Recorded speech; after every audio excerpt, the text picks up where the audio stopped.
I had a very interesting conversation, which is not in the film, with one of the experts who is in the film, Okotogendo, this African professor who is he just died, unfortunately. He was a great man, who was the chair of the University of Law of Nairobi, and he was specialized in land law.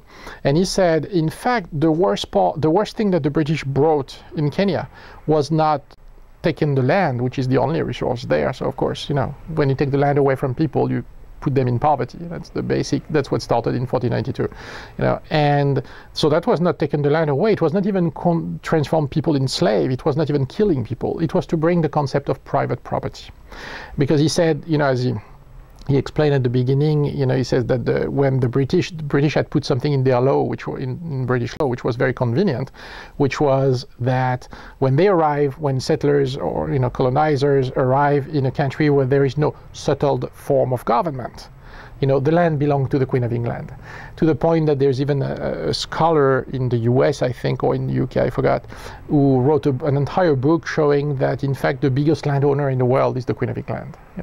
Not because, of course, they bought the land or she bought the land, but because, they took the land away from people.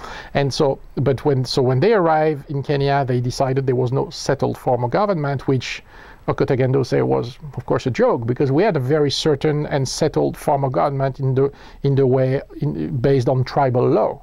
But that, of course, the British didn't want to look at that. It was, again, very convenient. And by tribal law, a member of a community, doesn't matter what community it is, had permanent access to the land. And this permanent access could not be taken away by anybody. And not only would have permanent access to graze cattle, build his house, grow his own food, etc., but this right would be transferred to his children and his grandchildren. And that, again, could not be taken away from them. And the moment you introduce private property, of course, it means that you can sell it. Your land can be taken away. If you had debts, it can be taken to pay your debts, etc., etc. And that's for Okotogendo the biggest problem. And I think it's true in a way, because that's when the concept of private property starts. I ask the same question to Amartya Sen, who is this great economist, Nobel Prize of Economy, etc. And Amartya Sen, who is definitely not a revolutionary, said it's true that, the people, he says in the film, the people who had the idea in mind to abolish private property, of course, it's an utopia and all that, but they had a real idea in mind. They had the real issue in mind, is that private property creates poverty, among others, and that is very interesting to remember, because as long as these resources, the land and other resources, were held in commons and managed in commons, there was no famine and there was no starvation or any kind of drama like that.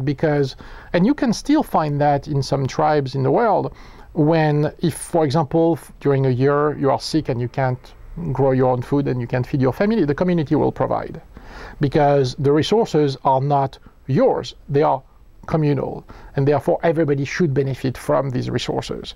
And even today, like, for example, we went to see the Maasai. There's a scene in the film, when a Maasai person kills one of his cow, and I'm not talking about communal cow, his cow, it will be for all the community. It will not be for himself, it will be for all the community.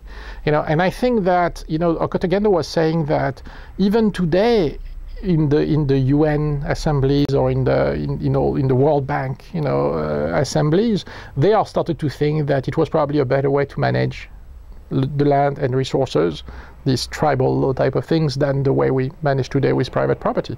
Because private property, again, if you are in trouble, what do? You sell your land. There is no communal help anymore.